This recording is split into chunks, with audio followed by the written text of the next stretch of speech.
Hey everyone, welcome to the OklaRoots YouTube channel. In today's tutorial, we're going over a quick, beginner-friendly, simple tote bag. Today we're going over the wool and wax tote from Noodlehead. Now, let me just show you the first version I made of this bag. It's cute, isn't it? I used canvas material, just cotton canvas for the top, and a lightweight vinyl for the bottom. You don't have to use vinyl here. So let me just let you know that ahead of time. You don't have to use vinyl. You can use whatever you want for the base. But if you're using this as a tote bag, especially for markets or for grocery stores, anything like that, I do suggest you use something other than quilt cotton for the base. Maybe use waterproof canvas, something that can get dirty, can take a beating, won't tear very easily, and if it gets dirty, you can wash it fairly easy. So I use this lightweight vinyl on the bottom, and then I use this fun canvas print up here. You can see we have a front slip pocket, so we just have it divided in two with a small rivet there. The rivet is optional. All rivets on this are optional, but it's just an outer pocket on the front. We don't have any pockets on the back. You could definitely add that same pocket to the back if you'd like. Just a couple of easy tote straps inside the bag. I did use the waterproof canvas because it's quick, it's easy, but you can use quilt cotton for sure on the inside of this as well. And then on the inside, we have one slip pocket that I'm trying to show you. There you go. So what I love about this bag is that it is very simple. It's an extremely good bag for beginners, but it's also one of the most useful bags. I don't know about you guys, but I use tote bags every single day. Whether it's carrying packages that I have to ship out to the post office, groceries, carrying all the kids' stuff to a friend's house, all of that stuff. We use tote bags constantly. It's just what we reach for. So I am a big fan of tote bags, and they're especially good for beginners. So as you can see on this one, I did try to use more lightweight material. I made a second version that's a little bit more heavy duty, and I use this really great vinyl. So this vinyl is a sturdier vinyl. Again, we have that beautiful slip pocket on the front. This time for this slip pocket, I actually did 3 pockets instead of just 2, so that way I could get my bag tag right there on the center. Again, I have a vinyl base, vinyl on the back, and then for the lining, I did quilt cotton. And you can see the difference in straps here. So on this one here, I riveted the straps to the top, and then my strap is this seatbelt webbing right here. So I didn't even put the strap in the seams. So if you have a rivet press and you don't like bulky seams, that is an option here. You can just rivet your strap to the top. On this version, I used a really lightweight faux leather vinyl here for the strap, and I did include it in the seams, but then I added a rivet for just a little bit of extra durability. In today's tutorial, I'm going to use a combination of a lot of different fabrics. I'm going to be using vinyl for the exterior and also a little bit of waxed canvas. I will be using quilt cotton for the lining. I just want you to know, use what you have. I mean, this does require big cuts of fabric, so I would not say this is a scrappy project. However, if you have some like old quilt blocks laying around that you don't really want to put into a quilt, you don't know what to do with, this would be a fun pattern for that. Get all those quilt blocks together and then cut out your panels using those quilt blocks. I mean, I love this. It's a big blank canvas that is simple to make and also extremely useful, and you can make it look so cool depending on what material you're using. I think that that's just a fun way to make a bag. So I grabbed my step stool so I can show you this bag on. I am 5'4", and I'm average build, size small in most clothes. Let's see if I can get on my tippy toes. You can see it hangs pretty far. It hangs down to like my thigh. And it's a great bag. It doesn't come up too close to the armpit where you're kind of like digging around. Too close to your armpit when you're digging around in your bag. It does hang nicely. I can reach everything. It's a fantastic overall tote. I love this bag. So thank you as always, the Noodlehead, for allowing me to use your patterns in my tutorials. I absolutely love Noodlehead patterns. You guys know that. They are some of the most clean-cut, sophisticated designs out there, and they're written so well that they are a beginner sewer favorite pattern designer. So I'm just honored, as always, to be able to use them in the tutorials. If you're new to the OklaRoots YouTube channel, please consider clicking subscribe down below. If at any point you like this video, please give it a like. Any questions, anything at all, let me know down in the comments section. I know a bunch of you guys are going to go to the Noodlehead website and you're going to look at the patterns and you're going to ask for the backpacks. I know they have some of the best backpack patterns. Backpacks from Noodlehead tutorials are coming, okay? It's on the list. I am just as excited as you are to make those. All right, let's get started. All right, so like I said, I'm using a lot of different materials today. So from the exterior fabric, you're gonna need 3/4 of a yard. I'm using 3 different things for the exterior fabric though. This vinyl here is actually the remnant of a panel. So I have a vinyl panel that I'll be using for one side of the bag. For the other side of the bag, I'll be using this fun little geometric print vinyl. And then for the pocket, I'll be using some wax canvas. Lots of different stuff here today. For the contrasting bottom of the bag, you're gonna need 1/2 a yard. And once again, I am using vinyl. I do suggest something like vinyl, waterproof canvas, something a little bit more durable. Even cotton canvas or wax canvas would be fine. Just something that doesn't rip easily if you're gonna be using this in a lot of places where you're gonna be setting it down on potentially dirty surfaces. For the lining of the bag, I am using this quilt cotton. You're going to need at least 1 yard of fabric for that. And then for my straps today, I am using this seatbelt webbing, which has just become my favorite thing to use for straps lately. And I will be sewing it into the seam on the top of the bag. Anything that is quilt cotton or has the ability to stretch will be interfaced with this Pellon SF101. This is a woven interfacing and it just prevents the fabric from stretching, from fraying. The pattern calls for at least 2 1/4 yards of this, especially if you're using a lot of quilt cotton or cotton canvas for the exterior of your bag. However, since I'm only using it for the lining, I just need about 1/2 of that. All right, so there's really not a whole lot of extra stuff today. I will be using this Tex 35 weight thread. This is a variegated thread from Wizardry Stitchery. I'll be using that in the top needle, but for my bobbin, I'll be using just good old polyester Gutermann from Joann's. I have my 1" by 6" ruler, which I think is just a necessity for all of us. Some little thread snips. This is my rivet press here. This is from Cam Snaps. You can see I am working on bedazzling it right now because why not? I will have a link down in the description going over this press in its entirety. It's one of the best investments I think any bag maker could ever make. You will never regret it, but you can go check out the video and learn about that. So I'll be using this to install a few rivets. I like adding rivets to the straps and to the front pocket. None of it is necessary. You can just use stitching for all of this. You don't need the rivets, but it helps and it's cute. My needles today are the Schmetz Microtex 8012 needles. If you're using really thick material, you might want to go up to a 9014. A 9014 is going to do great on vinyl.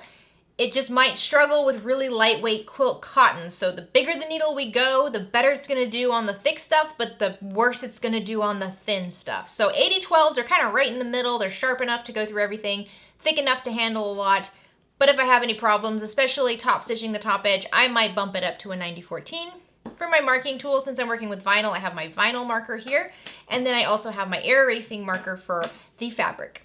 All right, so here are the 3 main exterior cuts. Now, like I said, I have this extremely fun vinyl. This is from Backstitch Fabrics.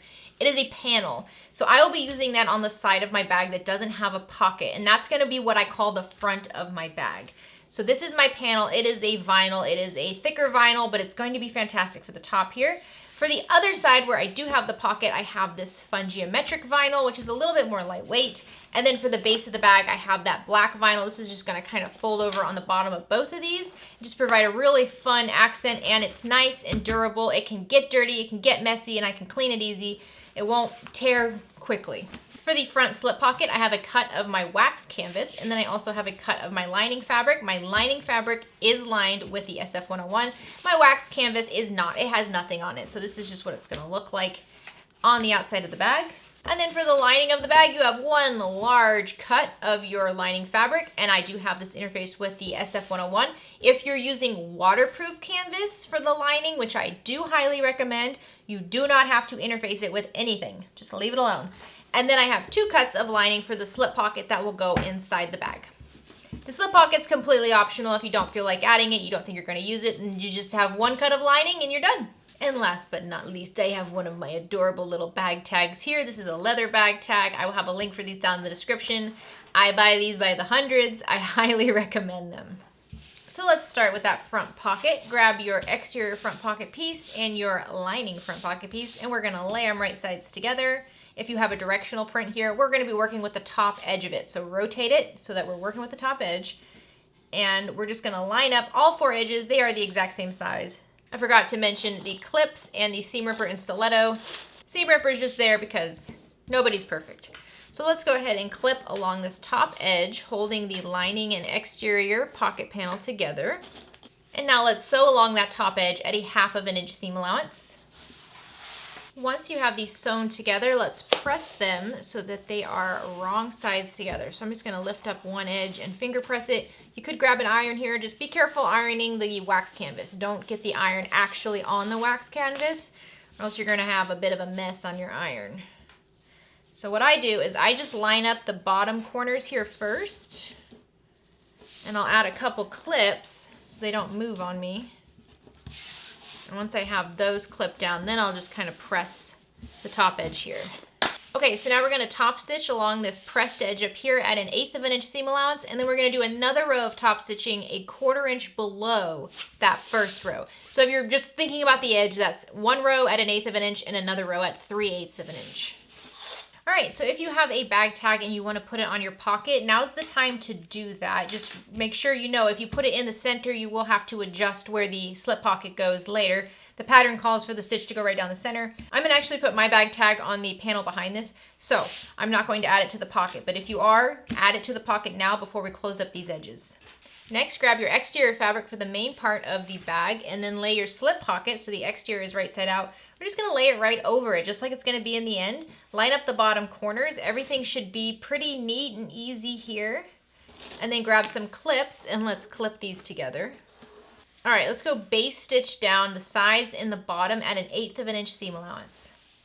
Okay, so since I'm using wax canvas, what I can do is actually just fold this whole unit in half and then just pinch right along that wax canvas edge, and that provides me with a nice midpoint mark so that I can sew down this. So what I'm gonna do is I'm gonna start from the bottom and I'm gonna go up towards the top, and I'm gonna stay about 1/8 of an inch away from this midpoint mark, and then I'm gonna go back down on the other side 1/8 of an inch over. What we want is enough space up here so that we can install a rivet without cutting any of the stitching.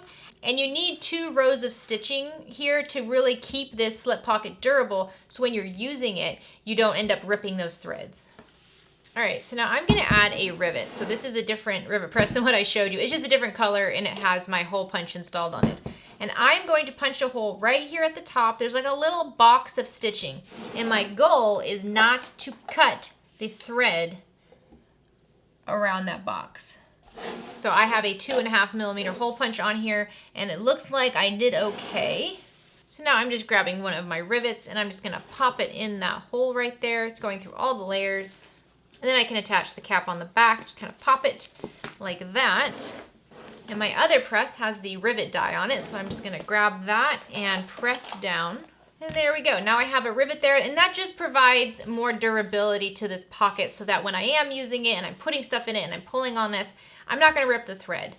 Now I'm going to quickly add my bag tag. So I'm gonna place my bag tag just above that center rivet. That way I don't have to worry about placing it centered. It's just gonna be centered right above that rivet. I have a small piece of double-sided tape here. You could also use glue, or you can just eyeball it at the machine. But this just helps me so that I don't have to worry about it moving around too much. Center it over that pocket. And now I'm just gonna top stitch this on at 1/8 of an inch seam allowance. All right, so now this panel is all done. We can set this to the side. So now grab your bottom panel and we're going to fold it right sides together along the long edge. So you might want to clip this in place just so it doesn't move around on you. So I'm gonna clip these top corners first, and then I'm going to clip here on the fold. All right, so what we're working on right now are these bottom folded corners. So that's where we want this to get nice and flat. Okay, now grab a ruler and you're gonna mark a line that is 1.5 inches away from the raw edge and 1 inch up from the folded edge. So we're just making a little rectangle down here. And mark that box. Repeat this on the other side as well. Once again, you're gonna go 1.5 inches in from the raw edge and 1 inch up from the bottom edge. Okay, now do your best to keep this folded nice and flat. So it might be helpful if you add a couple clips around the top and the bottom over here. And then grab some scissors and just cut along that boxed edge. We're just gonna cut out these little rectangles. And you're cutting through both layers. Remember, this is folded in half. You're cutting through both of them. All right, and before you open this back up, let's just mark the midpoint right here. So with it folded in half and pinched, mark the middle. You're gonna use that later. And this is the midpoint on the folded edge. All right, you can unclip this and open it up. And there is your bottom with the box already cut out, so all we have to do is sew it together. So grab your front panel that has the pocket, and we're going to lay it right side down along the long edge of our bottom panel, just like this, right sides together. And then clip along their connecting edge. Okay, now let's sew along this clipped edge at a 1/2 inch seam allowance. All right, so now when you open this up, you're gonna press the seam to go behind the bottom panel. And it naturally wants to do that because the seam on this top panel up here, that's very bulky. It has a lot of layers here. So it naturally wants to just go underneath the bottom panel. We're gonna let it do that. And now we're going to top stitch at an 1/8 inch seam allowance along this bottom contrast panel to hold that seam in place. Yes, depending on what you're using, this can start getting pretty bulky. So if you're having troubles, you're going to want to change your needle out. All right, there we go. It's cute, right? I know, it's getting big. So now let's rotate this so that we have the other edge of our bottom panel facing right side up. It doesn't have anything attached to it. And now I'm going to grab my super cool vinyl panel here, and I'm going to attach that to the other side. So once again, lay it right sides together, line it up with the edge of the bottom panel, and clip together. All right, now let's sew along that clipped edge at a 1/2 inch seam allowance. Okay, now let's flip it right side up. Once again, pushing that seam behind the bottom panel. I know this is getting very large, isn't it? Oh, it's gonna be cool though. Okay, so now we're gonna top stitch along this bottom panel at an 1/8 inch seam allowance. If you have material that you can press with an iron, go ahead and do that. Otherwise, just give it a good press with your hands. All right, so once we have this all sewn together, we're gonna fold it in half, right sides together. It's getting very dark, so I'm going to bring out my mat to help you see this a little bit better. So the first part you wanna match up are these box bottoms here. So first, let's just fold that in half so the box bottom is nice and clean. Grab your clips and clip there, and then we'll work up here on the top. So then grab the top corners of the front and back panels, clip those together, and then just go along the side, clipping the front and the back panels together, right sides together. Go ahead and flip this around and do the same thing on the other side. Again, starting with the boxed corner on the bottom. That's what we want to be lined up really well. And then going all the way up to the top corner for the back and the front panels. And then just clip along the whole side. Okay, so just double checking before we start, we want to make sure that this little box bottom is good and that the contrast matches up over here on the side seams. Depending on your material, this can be very thick here, so go slow over it. Adjust your tension if you need to. A lot of times I will increase the tension on my machine to accommodate these thicker seams. If you need to as well, you can increase your needle size to a 90-14 or a jeans needle. And now let's sew along these two clipped edges at a 1/2 inch seam allowance.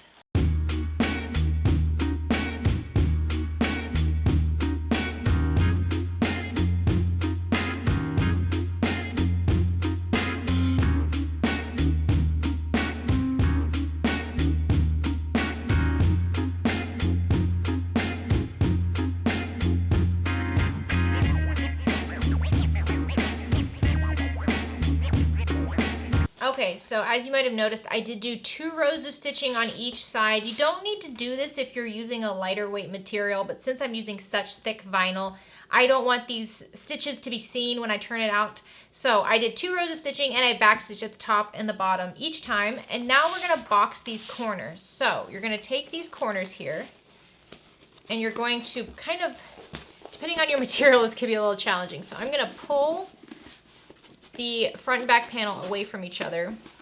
And I'm really trying to focus on pulling down here as well. And I want to get this box corner here as flat as possible. So I'm going to press the seam, the side seam open. And then making sure that that middle seam between the two pieces of the contrast, that seam right there, is lined up with my midpoint mark that I marked on the bottom of my fabric here. I'm gonna line this up and clip together. And the more you pull down here, the straighter you're gonna get this edge right here. So if you see it rounding a lot, try pulling the panels away further down, and that will help straighten it out. And you can see on this side here, I have that seam pressed open. Do that with the other seam as well. So repeat this with the other box corner. Okay, now we're going to sew along these 2 pinned box corners at a 1/2 inch seam allowance. If you're using a thick material, go ahead and do 2 rows of stitching. All right, once you have that all sewn, if you want to trim down your box corners to about 1/4 inch, you can. You don't have to though, but since my vinyl is so bulky, I will do that. Up here on the top corners, I am going to create a little like V. I'm going to just trim that down a little bit. Now, since I'm using a thicker vinyl, whenever we go to top stitch this top edge, it's going to be tricky. So cutting this down might help, but it might not matter either. But let's just try it. Let's see if it helps at all. All right, so now you can just turn your tote right side out. So this is why I like wax canvas so much. So as I'm turning it out, it crinkles, right? And all those crinkles show up on the wax canvas. Now they do fade and over time it looks different, but it's just so cool. So here's the side with the pocket. I have a lot going on here, I know. But to me, this is kind of the back side, and then this is the front side, which is just, that's cool, isn't it? I love it. I probably could have had this go down a little bit lower. I'm terrible at centering panels. It's just not, it's not what I do, but it still looks cool. Okay, so now if you also want to add a couple rivets over here to the top edge, you can do that. I think I'm okay leaving it with just the 1 rivet in the middle, but the pattern does suggest adding a couple rivets to the top edges as well of your pocket. Once you're done, go ahead and put this to the side. Now we're going to work on the lining slip pocket. There's lots of ways to do slip pockets. You could have made this twice as large and then fold it in half and sew it, or you can use 2 pieces, especially if you're using a directional print. You might want to use 2 pieces of lining here. Totally up to you. You could also add a zip pocket if you want to do that. There's lots of options. You could skip it entirely, but let's do the slip pocket. So take both of our slip pocket lining pieces and lay them right sides together, matching up all the edges. And we're just going to clip them together around all 4 edges. So once you have them all clipped together, go ahead and mark a 3-inch opening on the bottom edge here, and let's sew along all 4 edges, leaving this opening unsewn. So you're going to start at one edge, go all the way around, end at the other mark, and you're going to backstitch the beginning and the end here. I'm gonna sew this at a 3/8 inch seam allowance. You can do a 1/2 inch, but I think 3/8 inch will be fine here as well. All right, once you have them sewn together, go ahead and clip the corners. So we don't want to cut the stitching, just cut along those corners close to the stitching without actually cutting the stitching. So now let's turn this out through that hole in the lining and just make sure you poke out those corners really well. All right, once you have the corners pressed out, then let's press out the top and side seams as well. So I'm starting with this top seam here, and I'm just getting my fingers in there and getting it as straight as possible. If it's a little wavy, I don't worry about it. It's a lining pocket. And then once I have that first seam pressed, then I'm gonna grab my iron and just press along that edge. And now I'm going to do the same thing with the sides. So I just do one edge at a time. I find that that's a little bit easier to get it all straight enough. My slip pockets like this are never that straight. All right, and then once you have all 3 of the seams pressed, then you're going to just tuck in that little opening. And I like to just kind of push it in and then pull it and work to get it nice and straight. Flatten everything out. And then give the whole slip pocket a nice press, just to get this as flat as possible. Okay, so once this is all pressed, we're going to top stitch along the top folded edge. So that's the edge that does not have the opening. We're going to top stitch at an 1/8 inch seam allowance, and then go ahead and do a second row of top stitching a 1/4 inch below that. Make sure you back stitch at the beginning and the end of each one of these. Okay, so once you have this top stitched, put it to the side and grab your main lining panel. This is that really big one. And we're going to find the midpoint on the top edge of one of the shorter sides, and that's where we're going to be placing our slip pocket. So I'm just cutting it just like that. So if you're using quilt cotton, you might find this easiest if you grab some pins. And I am going to find the midpoint on the top edge of my pocket, so that's where the top stitching is. So I'm just going to fold my pocket in half, pinch it, and where that midpoint is, I'm going to take a pin and just put a pin in it like that. And then using the midpoint mark on the top edge here and also on my pocket and a ruler, I'm going to measure 4 inches down and then line up my slip pocket. It doesn't have to be perfect. You just want to make sure it's not too crooked or too close to one edge. So now since I'm using quilt cotton, I can grab pins here and just pin this pocket to the lining panel. And I can remove that midpoint. And now we're going to top stitch around the 3 corners, the 2 sides and the bottom. To hold this in place, make sure you back stitch at the top really well. She does suggest kind of veering off and doing a little triangle design here. You can definitely do that. You could also add rivets if you want. But I find just going straight down and back stitching a couple times helps hold this pocket in place pretty well. All right, there you go. Your lining pocket is done. If you want to add a divider pocket here, you definitely can. A nice like little pen pocket on the side would be lovely. I'm going to leave it as just one big pocket. I find that that's most useful for me. So now we're going to take our lining and we're going to fold it in half right sides together. Remember, this is one big piece of fabric. So we're going to fold it in half right sides together. And then we can just start clipping them right sides together along the edges. So we're going to leave the top open, obviously, but the sides here we're going to clip together. So just push it, flatten it out. Do this for both sides. So just like we did with the exterior base, we're going to mark our boxed bottom. So 1.5 inch in from the raw edge and 1 inch up from the bottom folded edge. Just hold your ruler down and mark a little rectangle.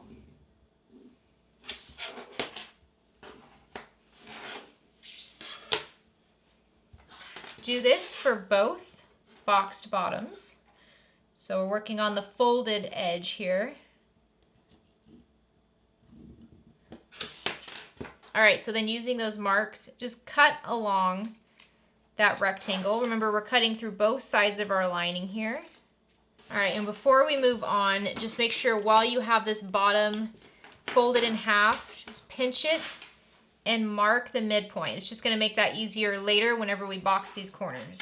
So just mark right on that fold. And then on one of the sides, mark anywhere between 8 and 9 inches to leave as an opening. I'm doing 9 inches since my material is so thick, I'm gonna need all the help I can get. So right here, I just have it marked. And now we're going to stitch along the sides at a 1/2 inch seam allowance, but don't stitch between these marks. So make sure you back stitch at the top, back stitch around these marks, and back stitch at the bottom here where it's cut out.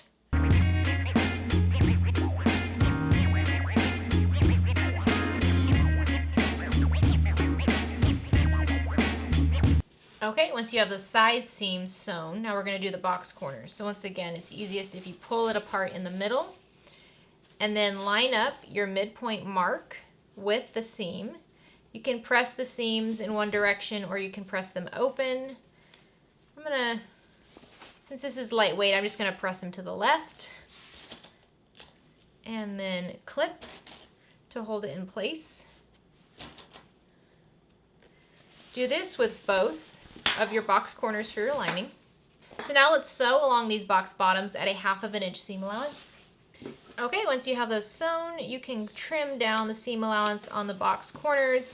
You can trim down the seam allowance on the side of the lining as well. It's not that big of a deal though. I'm just gonna leave it. Okay, you can put the lining to the side. So here are my straps. I have 2 and each one is 28 inches long. You're going to find the midpoint on the top of each of your exterior panels. So all I have to do is pull this, match up those seams, and then I can pinch the top of one panel and just make a tiny clip with my triangle. I'm going to repeat that with the other panel as well, just trying to find the midpoint along the top edge. Okay, so then I marked 2.5 inches to each side of those midpoint marks. So 2.5 inches to the left. And then I'm going to take my strap and with the raw edge of my strap pointing up towards the top and the rest of the strap going down towards the middle of the bag, I'm going to line up the inner edge of my strap with that 2.5 inch mark. So my straps are going to go to the outside of those marks. And then I'm just going to clip this in place. And then keeping the strap super straight, I'm going to pull along the edge and then flip it up so that the other edge of the strap goes onto the other side of that mark. Just like that, and clip in place. There we go. Okay, so now I'm just gonna base this down at a 1/4 inch seam allowance. Just double check and make sure this is nice and straight. Shouldn't have any big twists in it. All right, so this strap is basted in place. Now I'm gonna flip this over and I'm gonna do the same thing on the other side.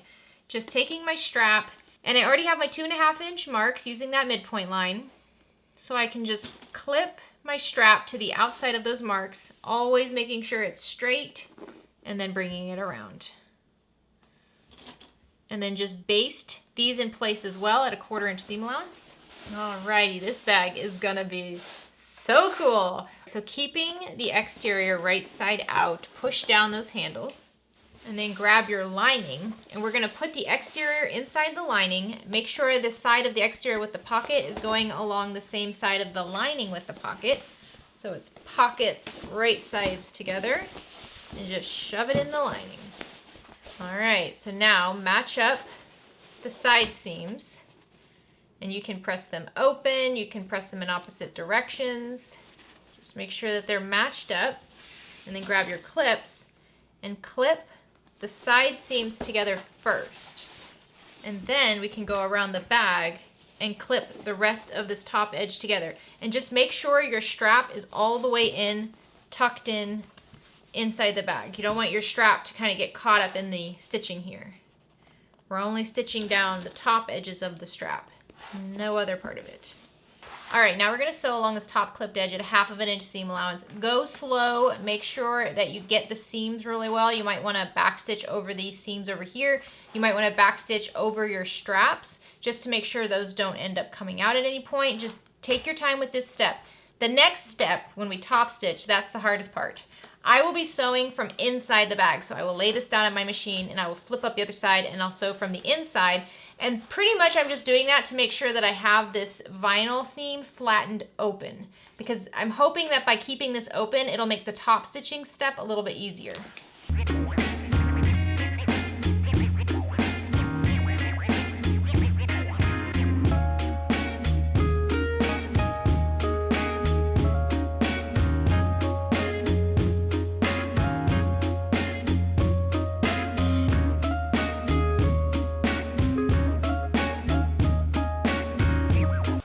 Once you have that top edge sewn, we're going to turn this right side out through that opening in the lining. So just pull it out through that hole. And I am going to close up the lining after I'm done top stitching. I just feel like that gives me a little bit more control. So I'm going to shove the lining into the bag.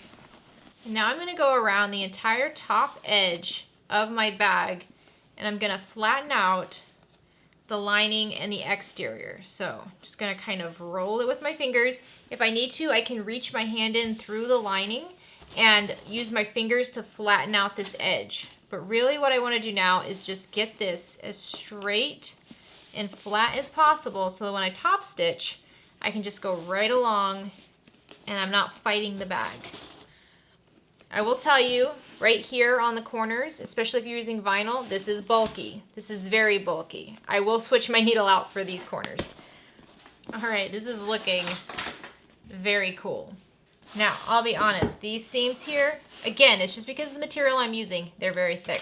So I've got a little key fob press here, and I'm gonna press this down. I know some people also take a hammer to seams like this. You just wanna get them not so bulky. You wanna get them to be a little bit flatter.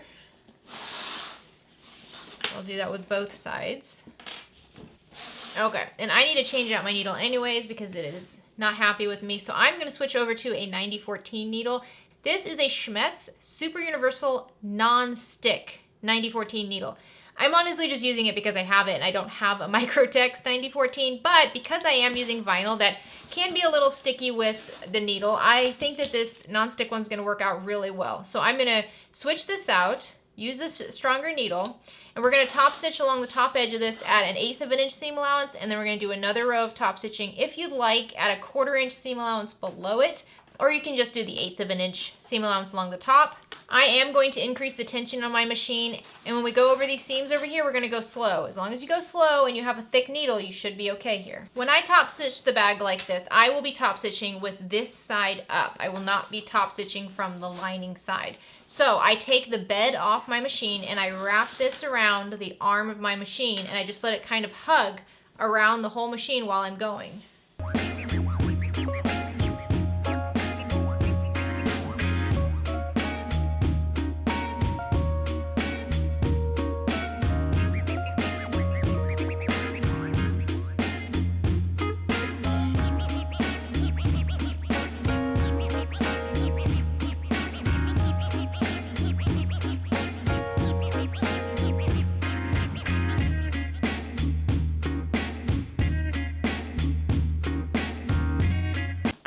So I want to talk about that top stitching for just a moment.